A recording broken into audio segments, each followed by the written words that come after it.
friends, welcome to Velaiman channel. இன்னைக்கு special என்னன்னு பாத்தீங்கன்னா egg gravy பண்ண போறோம்.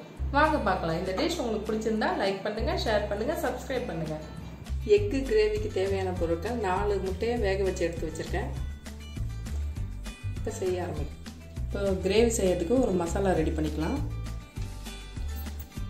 பச்சை மிளகாய் ஒரு 3. இதுக்கு காரத்துக்கே பச்சை மிளகாய் தான். இஞ்சி 2 துண்டு. பூண்டு கொஞ்சம். பெங்களூர் தக்காளியை 3 கட் பண்ணி எடுத்து வச்சிருக்கேன். நீங்கள் நாட்டு தக்காளி எடுத்தீங்கன்னா இந்த சீட்ஸ் எடுத்துட்டு கட் பண்ணி போட்டுக்கோங்க. நான் பெங்களூர் தக்காளி எடுத்துருக்கேன் இந்த கிரேவிக்கு. ஒரு 4 ஏலக்காய் ஒரு 3, சோம்பு ஒரு 1/4 ஸ்பூன், கிரேவிக்கு கொஞ்சம் முந்திரி ஒரு 5 பீஸ். இது எல்லாத்தையும் மிக்சியில் அரைச்சிக்கலாம். அரைச்ச கிரேவி இப்படி இருக்கணும். தண்ணி ஊற்றாமல் அரைச்சிக்கோங்க. இப்போ கிரேவி செய்ய ஆரம்பிச்சிடலாம். கடாய் அடுப்பில் வச்சுட்டு கேஸ் ஆன் பண்ணிக்கோங்க. தேவையான அளவு எண்ணெய்.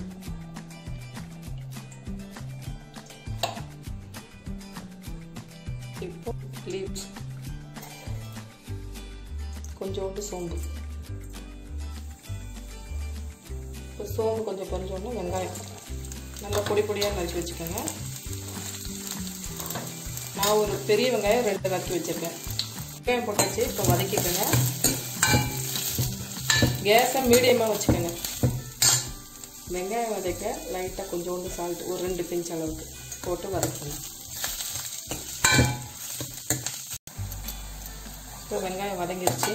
இப்போ இந்த அரைச்சி வச்ச மசாலா எங்கே பாருங்கள், இதை கொட்டிடுறேன். இது நல்லா வதங்கட்டும். பச்சை வாசனை போகிற அளவுக்கு வதக்கிக்கலாம்.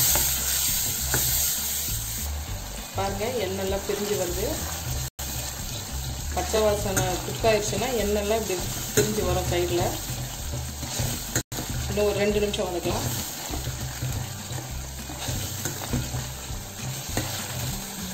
இப்போ பாருங்கள், எண்ணெய்லாம் பிரிஞ்சிடுச்சு. கேஸை சிம் பண்ணி வச்சுட்டு மசாலா போட்டுக்கலாம். நான் காஷ்மீரி சில்லி எடுத்திருக்கேன் 1/2 ஸ்பூன் அளவுக்கு கலருக்காக. வெறும் மிளகாத்தூள். அது தனியாத்தூள் 1/4 ஸ்பூன் எடுத்திருக்கேன். 1/4 டீஸ்பூன் இது மஞ்சத்தூள் போட்டு நல்லா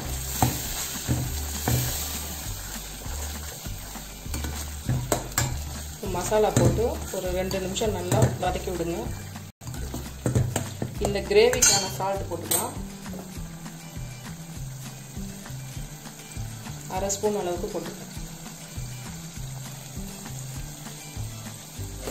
வதக்கி விடுங்க. வதக்கிட்டு கொஞ்சம் தண்ணி ஊற்றிக்கலாம்.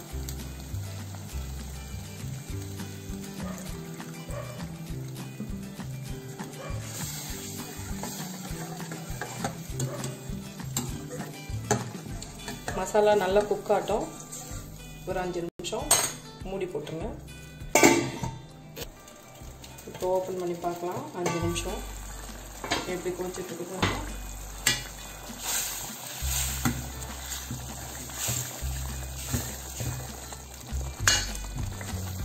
இப்போ எக் போட்டுக்கலாம். ஒரு முட்டை போட்டுக்கலாம்.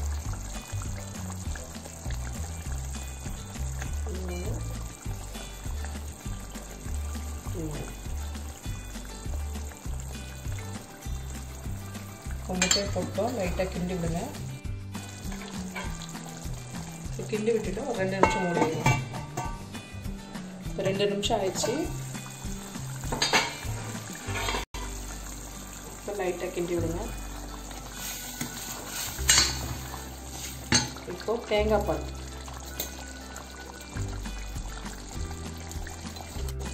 தேங்காய் பால் 1/2 கிளாஸ் எடுத்துருக்கேன். ஊற்றுங்க. இப்போ 2 நிமிஷம் ஆயிடுச்சு.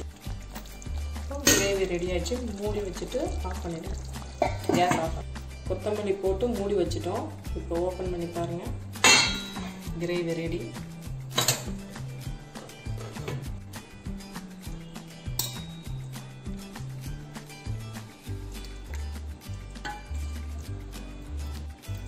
தோசையோடு சாப்பிட்டு பாருங்கள், சூப்பராக இருக்கும்.